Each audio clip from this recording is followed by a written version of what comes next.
I'm Shantalea, Academic Services Officer, part-time faculty with Wayne State University School of Social Work. And I am Stef Kastely, a University Counselor too, with our counseling services here at Wayne State, as well as a suicide prevention coordinator. We want to welcome you guys today as we talk about tips for faculty and staff in supporting students in an online setting. Tip number one, we bring up this question. I'm sure we've heard the word normal or the phrase our new normal more than a couple of times now in discussions with friends, family, and peers, or even, what we see on the news. How this is a tip is that we just want to be mindful that just as our normal routines have been disrupted by everything going on with the pandemic and now working remote from home, the same is affecting our students. Their normal routines are disrupted, and some may be dealing with this better than others. But just for us to try to stay mindful that things aren't normal for us right now, and whatever happens in the future, what we're used to will most likely not be 100% the same when things change with this pandemic.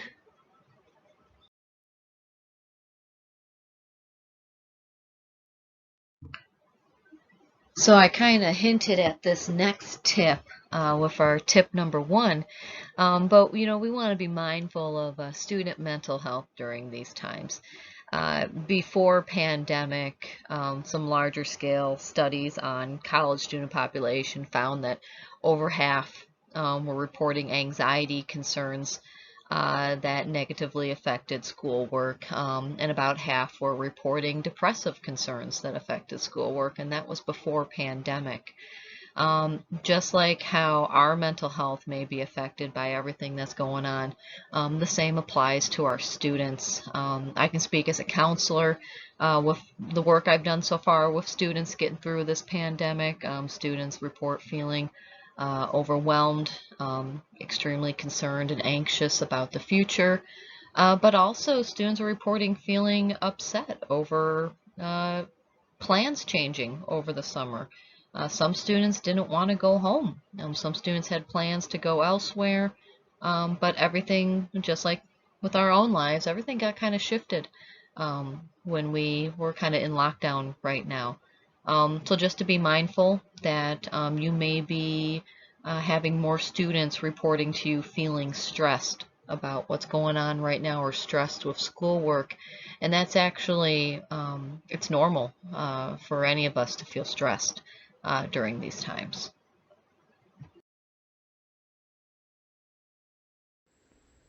Tip number 3, be mindful of your students during course design. Consider how your students will receive the information.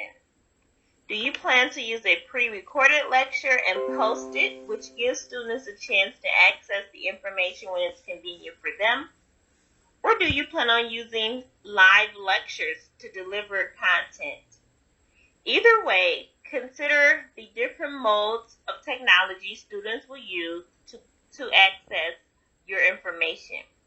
Will they be using their cell phone, their laptop, or desktop? After you've completed your lesson, use the student view in Canvas on your phone and on your other devices to see how the information will be presented to your students. Incorporate welcoming practices at the start of your class, such as playing music or doing light check-ins. Ask students about their weekend, or ask them to share some good news. You also want to acknowledge that there are multiple forms of learning that students enjoy. So not only incorporate small group discussions or pair sharing, but include a variety of different content, such as videos students can respond to, or articles they can engage in a conversation around. You also want to think about participation points and using different methods to offer those. Because what we know is that some students are very chatty and will love the opportunity to raise their hand and engage in a conversation. But we also have other students who are more reflective and would participate very well by being able to write out their reflection. During midterms and finals is a good time to check in with students. You also want to give students an advance notice if some of your assignments require more time than others, or if from your previous courses you know that those assignments are more challenging. Give students a heads up about that so that they can plan ahead.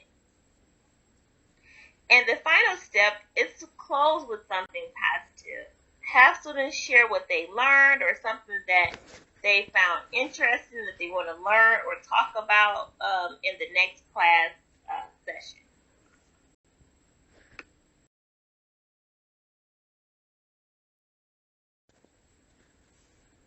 For tip 4, we have some other considerations we want you to be mindful of when you're planning your course.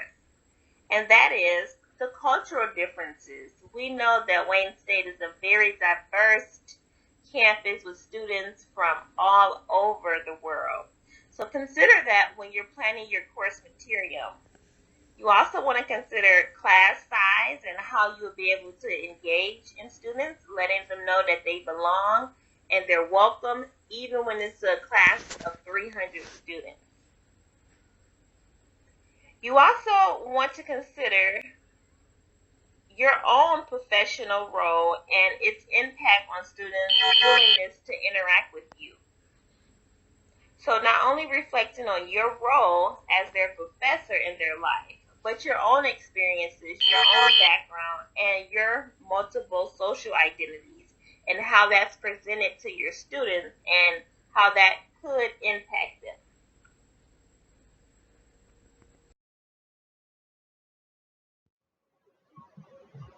So tip number 5 we have listed as be approachable. This is something that we may need to think about a little bit more with everything being more so online and virtual. By being approachable, what we mean is that making sure you present yourself in a way that encourages students to feel like they can reach out to you, that it's okay to reach out to you. This can be something as simple as virtual office hours or check-ins. But also just communicating to students that you're here to help them get through this course. We want them to do well this semester, and we want them to do well in future semesters as well. This can also be letting students know that you are available if needed, if they need to reach out to you about struggling with the course, or if something's going on that's affecting them in your course, that it's okay to reach out to you. That's pretty much what we mean by be approachable. With everything being online, some students may feel like they can't reach out to others for assistance. Whereas before physically being in a class, it might be easier to talk to a professor after class or visiting a professor's office. But now with things being virtually, we just want to make sure that we communicate as much as we can and reassure students that it's okay to reach out to us if needed. So practicing open and encouraging communication is part of being approachable. What we mean by open communication is, again, letting students know that if they need to reach out to you, please reach out to you. If something's going on that's affecting schoolwork, or if they're struggling in a course, or maybe even if they're having tech issues. I've been working with some students, and they feel embarrassed to reach out for help, or they feel like they're being a burden by reaching out for help, as something as simple as they can't figure out the software to download for a course. And part of open and encouraging communication is also letting students know that you're human too, and you're going through all these changes of things going online, a little self-disclosure can be helpful. Now, when it comes to self-disclosure, it's little, nothing too personal, but certainly letting students know that, hey, you're learning this as you go too. I certainly do that with my student clients. Sometimes Microsoft Teams acts up when I'm doing sessions with clients just to let them know that, hey, I'm getting the hang of this too, just along with you. It encourages someone to be honest with you and to open up to you if they feel like you're both kind of on the same page, or that you're going through some things too, with everything being remote. But it's whatever you feel comfortable in communicating to your students, but just letting them know that they can reach out to you if they need to, and they can reach out to you, and you can respond the best you can within your role as faculty and staff.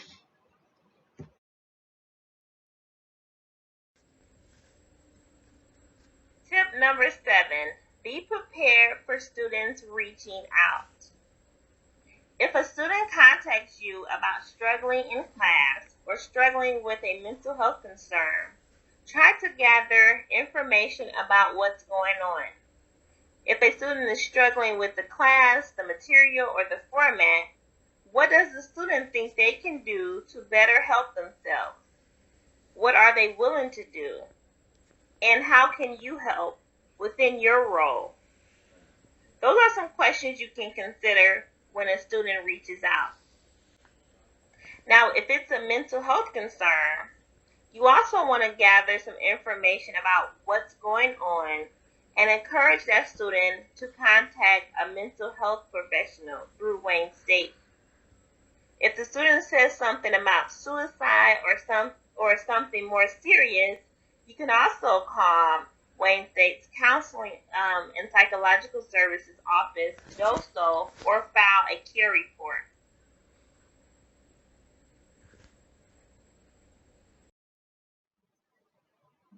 So tip number 8, trust your instincts, is a follow-up to tip number 7. Shantalea talked about, if a student reaches out to you with a mental health concern about, kind of what to do in instances like that, because we don't want you guys to feel like you have to operate outside of your roles and your training. You're not mental health professionals. But when it comes to student mental health, or mental health in general, we actually know a lot more about what that might look like than maybe we give ourselves credit for. So when we mean by trust your instincts, if a student reaches out to you and is talking to you about feeling stressed or overwhelmed, and you're going, it sounds like the student is really struggling maybe with something mental health related, you can always reach out to consult with a mental health professional at Wayne State on what the next appropriate steps might be to help this student.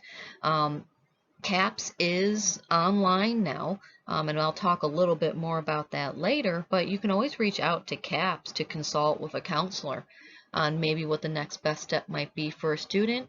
You can certainly file a care report with our Dean of Students office if you're concerned about a student. It never just has to be you. And a student may not directly tell you that they're thinking about suicide or that they're dealing with depression or anxiety, but you may notice that a student isn't turning in assignments. A student isn't showing up for check-ins. These may be signs that something is going on, and it never hurts to reach out to one of us to consult on what might be best for a student. And if you feel comfortable, just sending an email to a student too, if you notice someone maybe not attending class or not participating, just to see what's going on.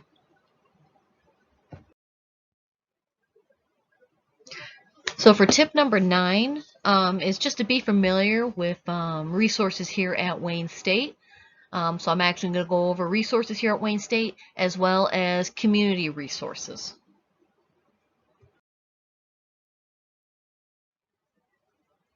So first, for mental health for Wayne State students, we have CAPS, Counseling and Psychological Services. We are up and running virtually. So students have access to free individual counseling with us. We're pretty much operating the same as we were before. It's just everything's being done online. Even our hours are still the same. So a student calls us at our number up here, 313-577-3398. And if a student is interested in starting services, all they need to do is call us when we are open. Now, before everything went remote, our initial consult hours were between 9 and 4. Those are still the same, even with things being online. I would recommend, if a student is interested in services with us, just to give us a call.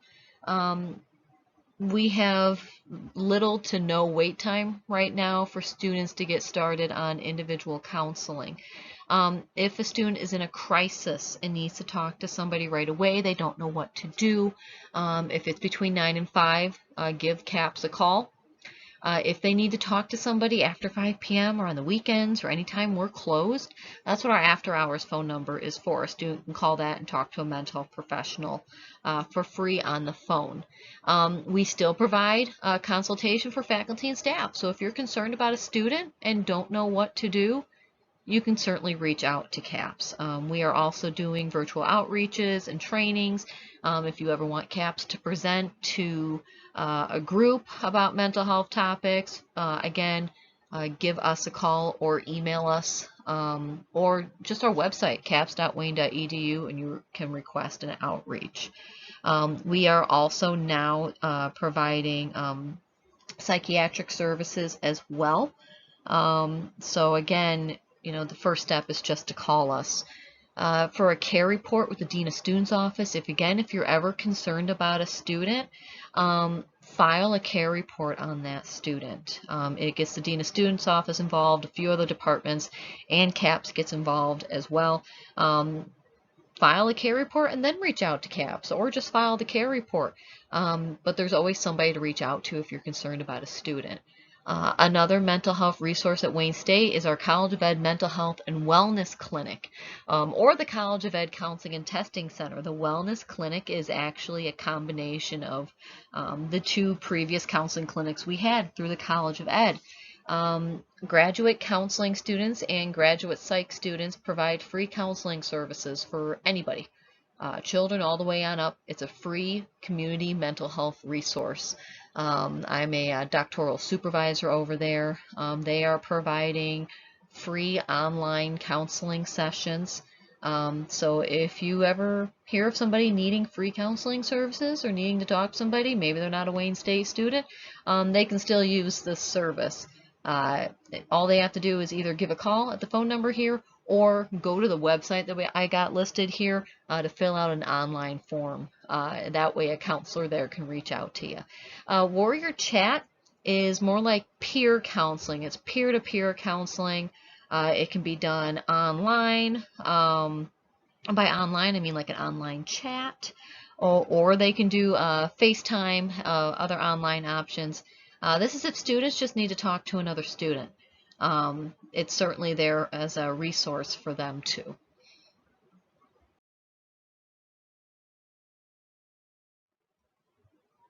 And then some other Wayne State resources, the Campus Health Center. So this is related to physical health. Students are encouraged to either go to the website or call. The website actually is an online portal where students can schedule appointments with a medical professional. However, the Campus Health Center is also providing free mental health webinars as well. I know that because I'll be doing one for them in July. But they have on their website, they have a list of free webinars that you guys are more than welcome to sign up for. Student Disability Services, our Title IX office, the Academic Success Center also runs workshops for students who maybe are dealing with academic concerns, procrastination, study habits. Maybe students, need to connect with other students or find something to do. Virtual Get Involved through DOSO. We have a bunch of student clubs here at Wayne State, and just because things have gone online doesn't mean those clubs have stopped meeting. Obviously remote meeting, but it doesn't mean those clubs have stopped doing what they were doing before. But they're, if especially during these times, students may report feeling lonely or alone. This is a way for them to kind of get involved in some things at Wayne State to build that sense of community.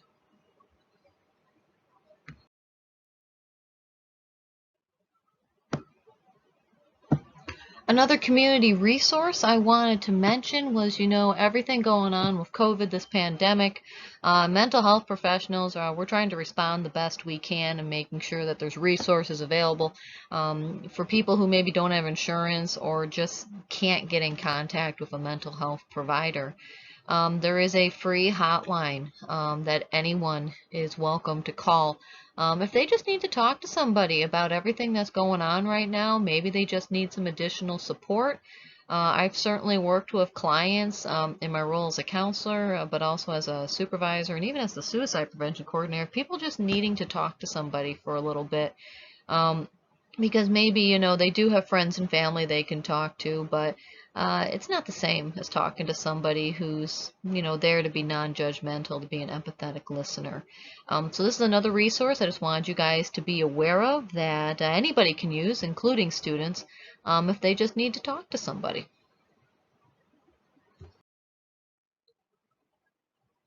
And our last tip is something that, applies to anybody. So applies to our students, but also applies to ourselves.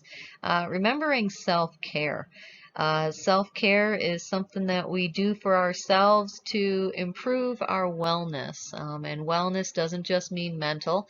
It can be physical, mental, financial, spiritual, professional. It's the big wellness wheel, because we know our health and wellness isn't just one thing or two thing. But this can be, encouraging students to engage in self-care, even making assignments around self-care. That way, as students are getting through their courses with you, they're also taking care of themselves.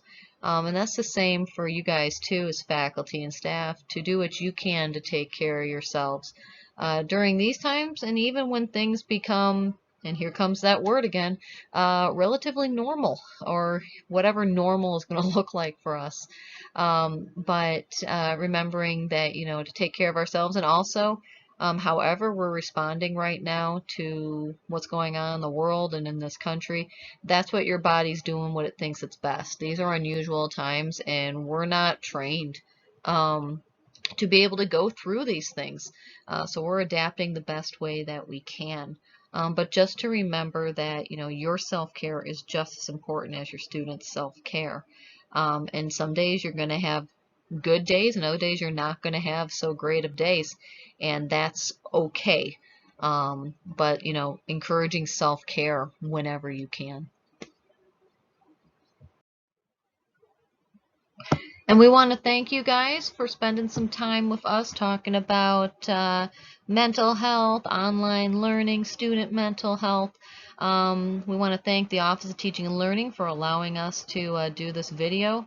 If you guys are interested in more webinar series from us, please feel free to reach out. We're more than happy to chat with you guys. Our contact info is here if you need to follow up, or maybe you got a question after this. You're always more than welcome to reach out to us. We're here to help you as we all, try to navigate everything that's been going on. But thank you guys for staying with us, and take care.